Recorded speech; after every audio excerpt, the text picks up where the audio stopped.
In this module, we will review how to turn the autopilots and all the FDs on.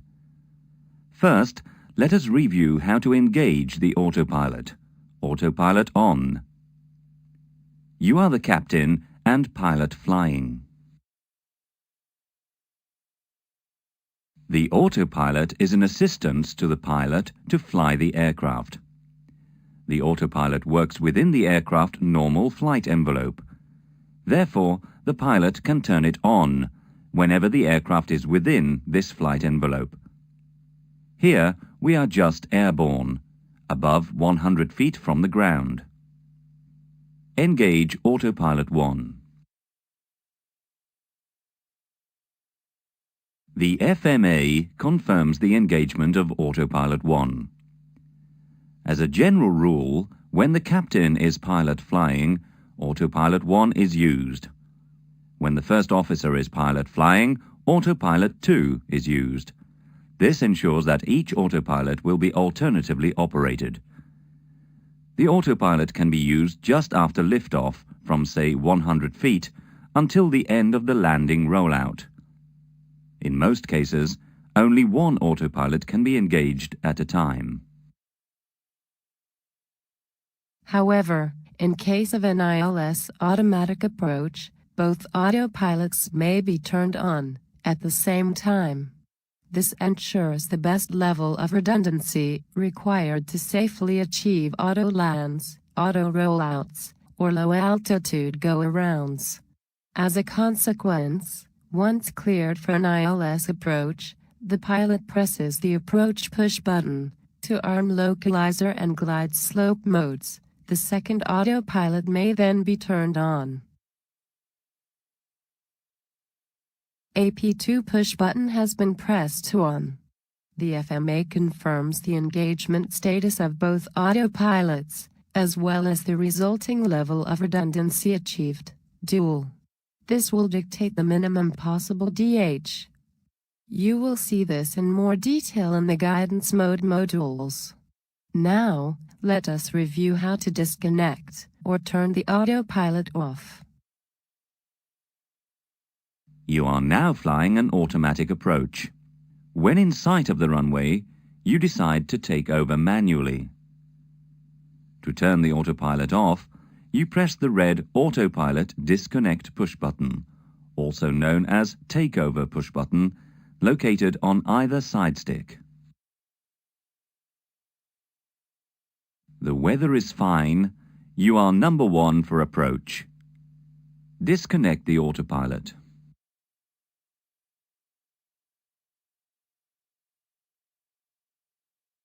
Turning an autopilot off via the takeover push button triggers the following temporary warnings. A cavalry charge or warning for around 1 second. The master warning flashing several seconds. An autopilot off red message on the right column of the engine warning display, several seconds. By pressing the takeover push button again, you will cancel all these warnings immediately. Notice that, on the FCU, the autopilot's lights are extinguished. On the FMA, Autopilot 1 plus 2 is no longer displayed. The approach capability is downgraded to Cat 1, and on the ECAM system, all warnings are now off. The recommended technique to set autopilots off is to press the autopilot disconnect push button on a side stick. They can also be set to off by acting on the side stick or rudder pedals with a force beyond a given threshold, or pressing an autopilot push button on the FCU when a corresponding autopilot is on. These last two actions lead to a repetitive cavalry charge, a permanent activation of the master warning, and a permanent red autopilot off warning on the left column of the engine warning display. This is considered by the flight guidance as an involuntary autopilot disconnection. The FG also drives the Flight Director FD symbols displayed on either PFD. The Flight Director is an assistance provided to the pilots to accurately hand-fly the aircraft along a given segment of a trajectory. The Flight Director provides guidance orders to the pilots as a function of the guidance modes and targets selected on the FCU. These orders are materialized by specific symbols, e.g. crossbars. The Flight Director symbols are displayed on either PFD. The symbols on PFD1 are driven by FG1. Those on PFD2 are driven by FG2. The engagement status of the Flight Director is indicated on the FMA. Here the Flight Director symbols are called crossbars and are referenced to the aircraft attitude symbol. To turn the Flight Director on or off, use the Flight Director push button located on either EFIS control panel.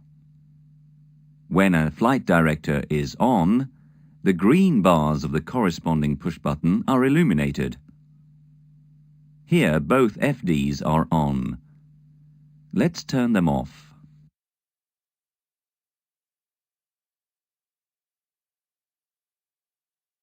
Each pilot presses his Flight Director push button. Flight Director bars are removed from the PFD. Flight Director engagement status is cleared on the FMA. Flight Director push button green lights are extinguished.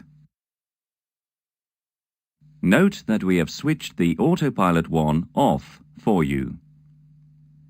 When both autopilots and FDs are off, note that all mode fields, except the one of the autothrust, here Mach, are blank on the FMA.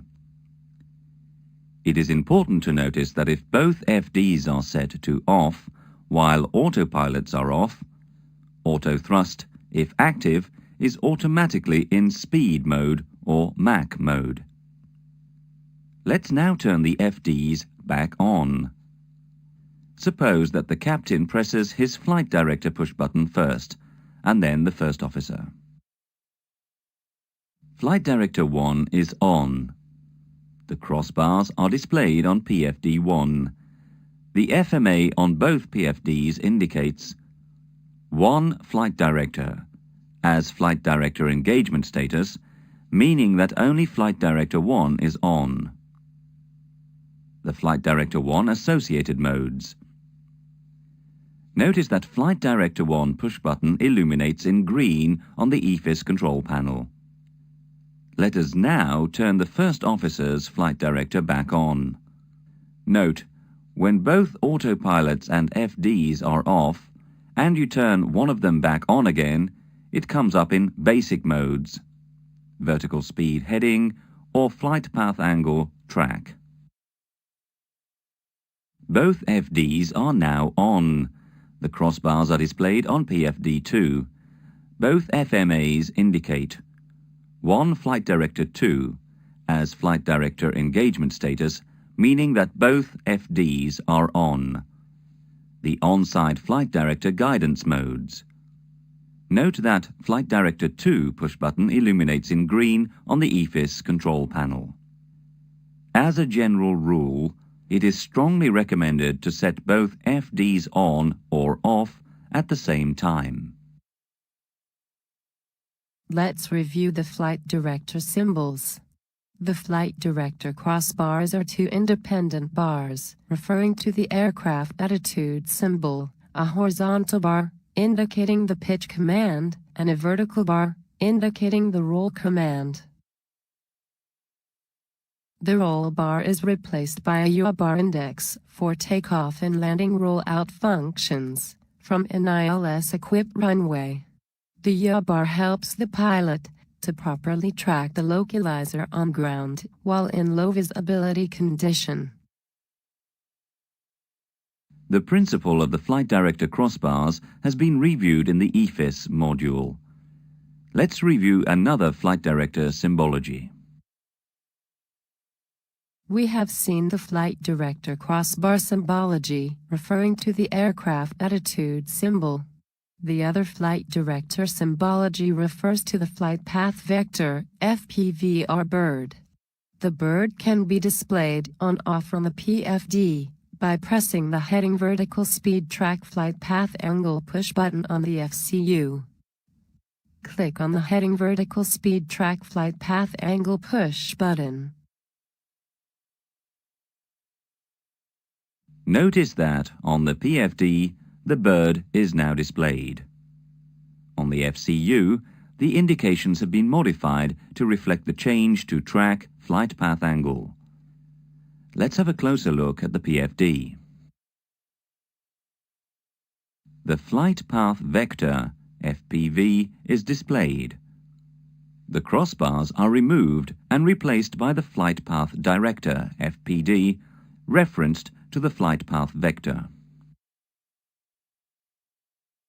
In case flight director bars are displayed and the guidance modes are vertical speed and/or heading, these modes are automatically changed to track flight path angle if you select the bird on.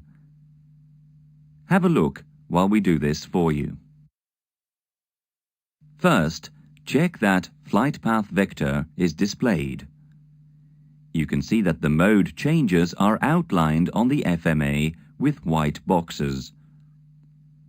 Notice also that the heading target has been changed to a properly synchronized track target. Let's see an example of a manual track change. We will concentrate on the PFD. When flying manually, the objective is to center and align the flight path vector on the FPD. We will turn onto a track of 140. The FPD commands a roll to turn onto the selected track. The aircraft is rolled until the flight path vector and FPD are aligned. Approaching track 140, the FPD demands a roll to level the wings. When in track flight path angle, the FPD reverts to flight director bars in case of go-around. You will practice the use of the flight path vector and the FPD and the simulator.